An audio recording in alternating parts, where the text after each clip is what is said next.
नमस्कार मित्रांनो, मी ब्रह्मानंद मोरे आपल्या युट्यूब चॅनलवर सगळ्यांचं स्वागत करतोय। जी काही येणारी कंबाईन ग्रुप बी आणि सी ची जी काही पूर्व आणि मुख्य परीक्षा आहे हिचा अभ्यासक्रम आजच्या व्हिडिओमध्ये बघू आपण। तर बघा, स्पर्धा परीक्षेत यशस्वी कसे व्हाल, म्हणजे तुम्हाला जर स्पर्धा परीक्षेत कुठल्याही परीक्षेत यशस्वी व्हायचं असलं तर काही हे असतात काय कानमंत्र किंवा यशाचे राजमंत्र असतात। अशातलं समजा आपण किती वाचतोय कसं काय करतोय तर ते करून तुमचा रिझल्ट येत नाही, परंतु तुम्ही योग्य नियोजन जर असलं तर तुमचा निकाल हा 100% येतो। तर बघा, सगळ्यात पहिलं तुमचा अभ्यास करण्याची पद्धती काय असली पाहिजे, म्हणजे कुठलाही अभ्यास करा तुम्ही, एमपीएससी करा, बँकिंग करा, यूपीएससी किंवा किंवा सरळ सेवा करा, कुठलीही हे करायचं असलं तर तुमची अभ्यास पद्धती नेमकी कशी असली पाहिजे, म्हणजे यशस्वी जर व्हायचं तर या प्रकारे तुम्ही जर अभ्यास केला तर तुम्ही नक्कीच यशस्वी व्हाल। बघा, सगळ्यात पहिले तुम्हाला मी सांगतो याप्रमाणे स्टेप बाय स्टेप तुम्ही फॉलो करा। पहिली स्टेप तुमची अशी आहे की अभ्यासक्रम काय आहे, म्हणजे तुम्ही ज्या परीक्षेची ज्या याची तयारी करताय त्याचा नेमका अभ्यासक्रम काय आहे हे तुम्हाला अचूक आणि माहिती असलं पाहिजे।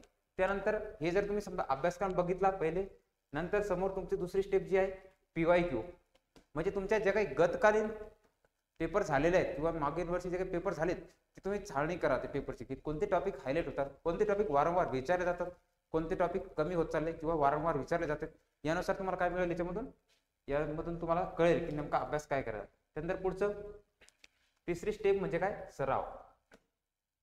पेपर हे सरावात असतात, म्हणजे तुम्ही वाचता किती हे नाही, पण तुम्ही एक्झामच्या वेळी कितपत तुम्हाला आठवते, स्मरण होते, या गोष्टी तुम्ही माहिती देण्यासाठी काय असलं पाहिजे, तुमचा जास्तीत जास्त सराव हा तुमचा असला पाहिजे। म्हणजे तुम्ही कुठलीही एक्झाम द्या, अभ्यास पद्धती तुमची याप्रमाणे जर असली तर तेव्हा कुठे तुम्हाला परीक्षेमध्ये सक्सेस हे मिळेल, किंवा या प्रकारे तुम्ही जर का फॉलो जर केलं तर तुम्हाला नक्कीच यश हे मिळेल। तर बघा, आपण महाराष्ट्र राजपत्रित ग्रुप बी आणि सी चा काय बघू अभ्यासक्रम बघतोय, ज्याच्यामध्ये अर्थशास्त्र। बघा, अर्थशास्त्र दरवर्षी वारंवार म्हणजे पेपरमध्ये काय पूर्व परीक्षेला 14-15 प्रश्न हे विचारले जातात, कधी संख्या कमी जास्त असते परंतु 14 10 प्लस 10-12 प्रश्न हे नेहमी विचारले जातात। बघा, त्याच्यामध्ये तुम्हाला अर्थशास्त्राचा अभ्यास करताना तुम्हाला एक तुम्ही हे लक्षात ठेवलं पाहिजे की नेमका अभ्यासक्रम कसा विचार अभ्यासक्रम आहे, काही संकल्पनात्मक भाग आहे तुम्हाला, कसा संकल्पनात्मक, काही संकल्पना आहेत, काही सांख्यिकीय सांख्यिकी स्वरूपाची आकडेवारी असते तुम्हाला, आणि काही चालू घडामोडी। बघा, अर्थशास्त्राचा अभ्यास करताना तुम्हाला अशा गोष्टी आहेत, काही भाग तुम्हाला फक्त संकल्पनात्मक भाग आहे, एकदा फक्त समजून घ्यायचा, पुन्हा पुन्हा वाचण्याची गरज नाही, फक्त कन्सेप्ट तुम्हाला लक्षात असली तर तुम्ही त्याला कधी भी टॅकल करू शकता प्रश्नाला। त्यानंतर काही सांख्यिकीचा भाग आहे, काही म्हणजे काय तुम्हाला फक्त पाठांतराचा आहे आकडेवारी, जसे काही पंचवार्षिक योजना, राष्ट्रीय उत्पन्न कधी कोणतं झालं, दारिद्र्य, लोकसंख्या, हे फक्त आकडेवारी लक्षात ठेवण्याचे भाग आहे। त्यानंतर काही चालू घडामोडीच्या संदर्भात तुम्हाला प्रश्न विचारलात की मागच्या बजेटमध्ये काय किती वृद्धी होता, बँक रेट काय होता, काय संदर्भात, या संदर्भात माहिती कशा 19 मध्ये तुम्ही अभ्यासक्रमाला पेपरमध्ये विचारले जाते। बघा, पूर्व परीक्षेचा पहिले अभ्यासक्रम बघू आपण की ग्रुप बी आणि सी चा पूर्व परीक्षेचा अभ्यासक्रम काय आहे एमपीएससीचा। तर बघा, पहिला आहे भारतीय अर्थव्यवस्था, तुम्हाला काय करायचं आहे, भारतीय अर्थव्यवस्थेचा अभ्यासक्रम याच्यामध्ये पेपरमध्ये विचारला जातो। त्यामध्ये पहिला आहे राष्ट्रीय उत्पन्न। बघा, जीडीपी, राष्ट्रीय उत्पन्न म्हणजे काय, निव्वळ राष्ट्रीय उत्पन्न म्हणजे काय, जीडीपी, एनएनपी, किंवा मग त्यानंतर पहिलं राष्ट्रीय उत्पन्न कोणी मोजमाप, काय मोजमाप कोणी केलंय, हे तुम्हाला राष्ट्रीय उत्पन्न मध्ये मोजले जाते, किंवा आकडेवारी, सांख्यिकीय म्हणजे एनएसओ स्थापना कधी झाली या संदर्भातला अभ्यासक्रम तुम्हाला कशामध्ये हे राष्ट्रीय उत्पन्न या टॉपिकवर तुम्हाला याच्यावर प्रश्न विचारले जाऊ शकतात। त्यानंतर कृषी आहे, मग कृषीमध्ये काय, कृषीमध्ये हरित क्रांती कधी झाली, हरित क्रांतीचे काय परिणाम झाले, निळ हरित क्रांती किंवा तेलबियाची हरित क्रांती, किंवा अशा संदर्भातली सगळी माहिती कशामध्ये तुम्हाला विचारता येईल तर ते कृषी या घटकावर। किंवा मग परत मग कृषी वित्त, बघा कृषीमध्ये कृषी वित्त, नाबार्ड, या संदर्भातले बरेचसे टॉपिक क्वेश्चनमध्ये तुम्हाला कृषी या घटकावर हे विचारले जातात। त्यानंतर पुढचा आहे उद्योग। बघा, उद्योग, परकीय उद्योग, आंतरराष्ट्रीय व्यापार याच्यामधला असणारा, मग याच्यामध्ये तुम्हाला विचारले उदारीकरण, खाजगीकरण आणि जागतिकीकरण। एलपीजी धोरणच्या संदर्भात कधी झालंय बा, मग त्यावेळेस मंत्री कोण, हे कोण, असं तसं बारीक गोष्टी, एक गोष्टी कशामध्ये तुम्हाला याच्यामध्ये उद्योगमध्ये विचारलं जाईल. त्यानंतर पुढचा एक टॉपिक तुम्हाला अभ्यासक्रमातला असणार आहे परकीय व्यापार. बघा परकीय व्यापार सुद्धा दोन देशामध्ये किंवा राज्यामध्ये आंतरराष्ट्रीय चालणार म्हणजे परकीय व्यापार असतोय, तर त्याच्यावर सुद्धा हे तुम्हाला प्रश्न विचारले जातात. मग त्याच्यामध्ये काय विचारलं जाईल तुम्हाला परकीय व्यापारामध्ये, की परकीय व्यापारामध्ये अनुकूल आहे का, अनुकूल किंवा प्रतिकूल, आकडेवारी संदर्भात सुद्धा हे केलं जाते की कोणत्या देशामध्ये परकीय व्यापार जास्त झाला, कोणत्या वर्षी कमी झाला, याचा अभ्यास तुम्हाला काय तुम्हाला परकीय व्यापार याच्यावर तुम्हाला प्रश्न हे विचारले जाऊ शकतात. बघा त्यानंतर बँकिंग, बँकवर तुम्हाला काय प्रश्न विचारले तिथं की आरबीआयचे कार्य काय, त्यानंतर रेपो रेट किती आहे किंवा व्याजदर किती आहे बँकेचा, किंवा कोणत्या बँका राष्ट्रीयकृत बँका कधी झाल्या, या संदर्भात बरेचसे प्रश्न कसे तुम्हाला बँकिंग या चॅप्टरवर विचारले जातात. मग त्याच्यामध्ये तुम्हाला काय मौद्रिक धोरण किंवा हे बघा मौद्रिक धोरण, पुन्हा गुणात्मक साधने, संख्यात्मक, बँकाची स्थापना, निर्मिती, समजा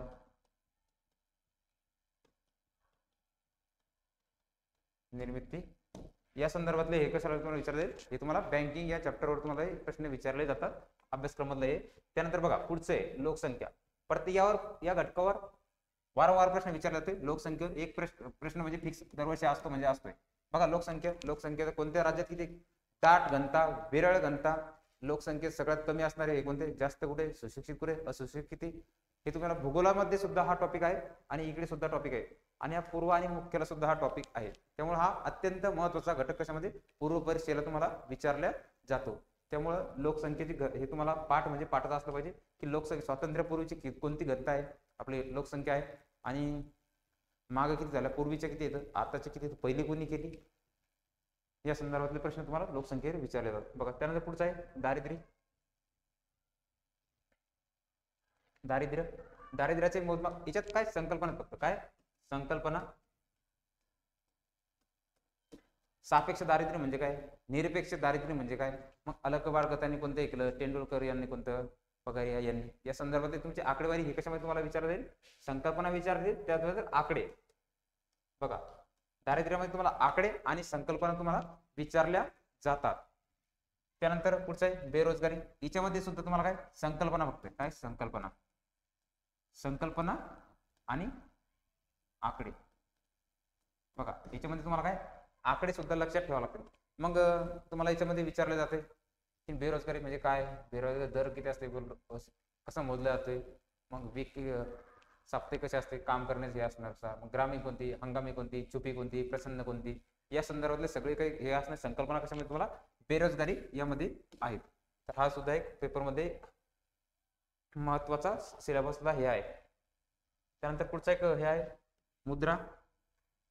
मग मुद्रावर तुम्हाला प्रश्न, राजकोषीय नीती, मुद्रामध्ये काय फिस्कल पॉलिसी, मॉनिटरी पॉलिसी, या संदर्भातले प्रश्न तुम्हाला विचारले जातात. हे कोणतं आहे, फक्त हे तुम्हाला पूर्व परीक्षा. याच्यामध्ये दुसरा जो भाग आहे शासकीय अर्थशास्त्रामधला आणि खालचा आहे शासकीय अर्थव्यवस्था. बघा शासकीय म्हणजे काय, हे शासकीय म्हणजे काय, अर्थसंकल्पानुसार कोणते मांडले जाते, कोण मांडतोय, कधी मांडला, यावर्षी किती अर्थसंकल्प झाला, वित्त किती फायद्यात आहे, किंवा घाट्यात आहे, या संदर्भातले कशी माहिती हे तुम्हाला अर्थसंकल्प हे कशामध्ये, हे तुम्हाला चालू घडामोडीमध्ये विचारलं जाते. कोणतं, चालू घडामोडीशी रिलेटेड हे टॉपिक आहे. त्यामुळे तुम्हाला बजेटचं तुम्हाला माहिती असली पाहिजे की बजेटवर तुम्हाला हा प्रश्न हे विचारले जातात. त्यानंतर लेखामध्ये सांख्यिकी याच्यामध्ये सुद्धा आकडेवारीच आहे की कोणत्या राज्यात किती हे होता, उत्पन्न हे झालंय, जीडीपी कोणत्याचं कमी, कोणत्या रेशो वाढलाय, किंवा हे या संदर्भातलं, किंवा लेखा परीक्षण ऑडिटचं सुद्धा आणि इत्यादी मध्ये तत्सम तुम्हाला याच्यामध्ये सुद्धा बरेचसे टॉपिक हे विचारले जातात की संसदनं हे काय, त्यानंतर सरकारी अर्थसंकल्प म्हणजे काय, त्यानंतर उद्योग भारतीय चलनविषयीचे काय धोरणं काय आहेत, आंतरराष्ट्रीय व्यापारी हे काय, किंवा वाहतूक किंवा काही चालू घडामोडी संदर्भातले हे सुद्धा प्रश्न याच्यामध्ये विचारले जातात. हा होता काय पूर्व परीक्षा. बघा हा कोणता पूर्व परीक्षा. बघा परत एकदा लक्षात घ्या कोणकोणते टॉपिक आहेत. भारतीय अर्थव्यवस्थेमध्ये राष्ट्रीय उत्पन्न, हा एक टॉपिक आहे अभ्यासक्रम मधला. शेती, उद्योग, परकीय व्यापार, बँकिंग.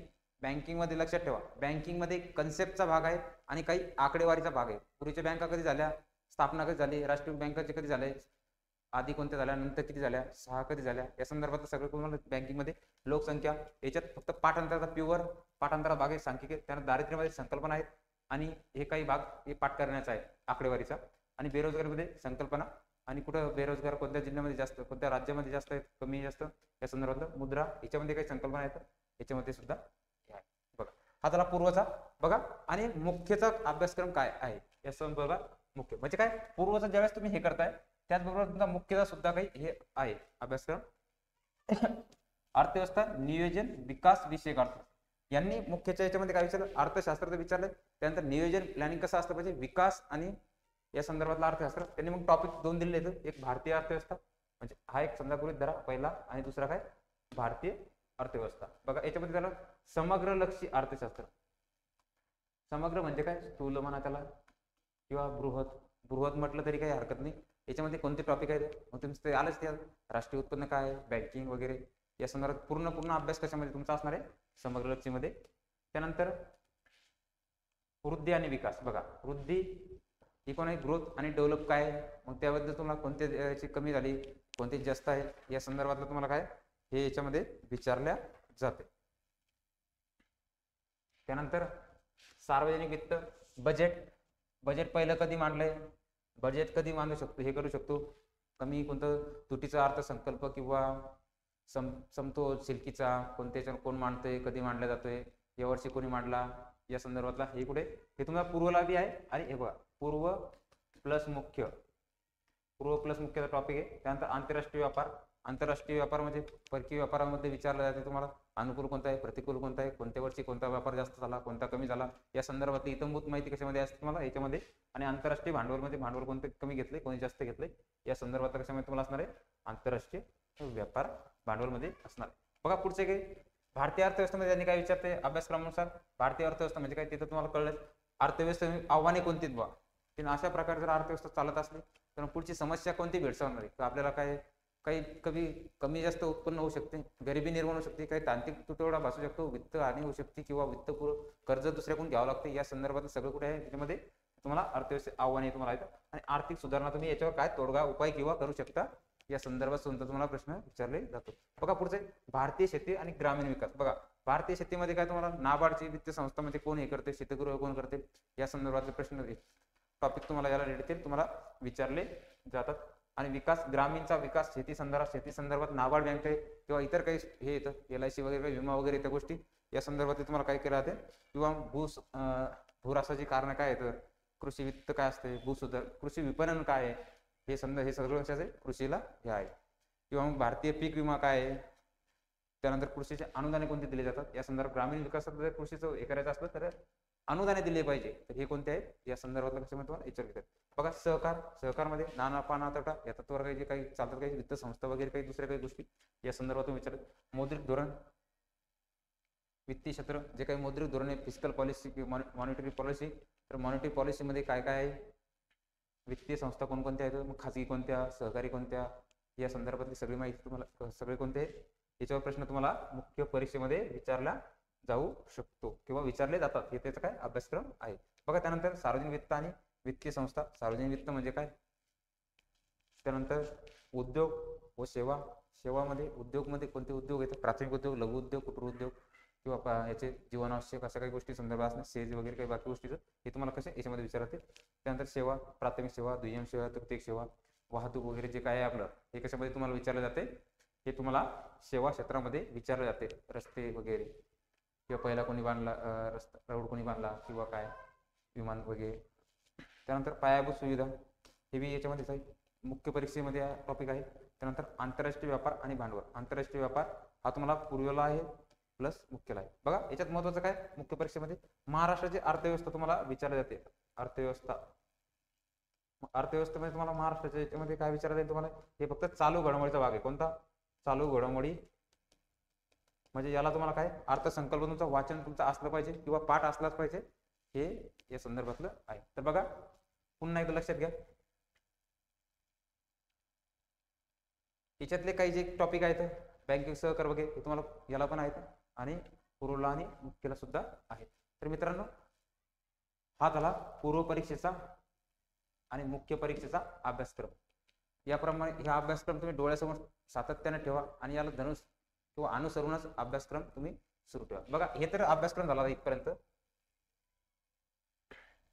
मग पुस्तकं कोणती वाचायची? पुस्तके बघा, पुस्तके तुम्ही असं करा, रंजन कोळंबे सरांचं जे पुस्तक आहे, रंजन कोळंबे यांचं अर्थशास्त्र वाचा किंवा किरण देसले सर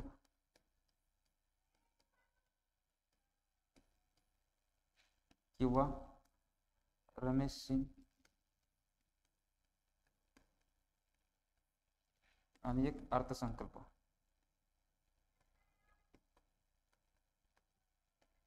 किंवा अजून एक पुस्तक म्हणजे झांबरे सरांचं एक पुस्तक आहे,